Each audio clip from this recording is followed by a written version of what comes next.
substantial number of your duties should match. Now, this substantial is very, very subjective. Substantial for some visa officers could be 50%. Substantial for some visa officers could be 90%. So the substantial is very, very subjective by who is assessing your application. But the way to look at it is that if I look at the NOC duties and what is mentioned in the NOC duties, including what is also mentioned on the lead statement, the summary that is mentioned above, and it tells you which kind of company you could be working for, what kind of duties you would be doing, what kind of role you would be performing, and then the list of duties and responsibilities. Collectively, if I was to see the NOC duties and then see your description of your job, I would say yes, they match.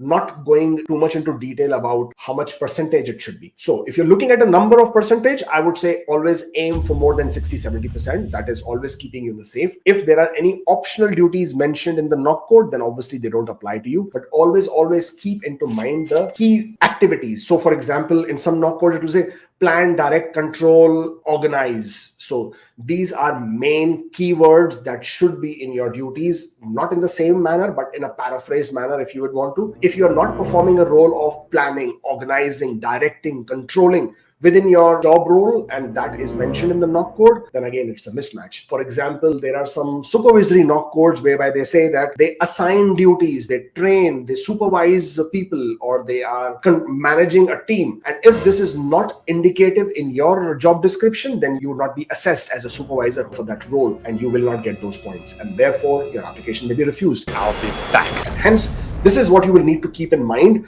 when you're trying to check your job description and trying to match it with a NOC code.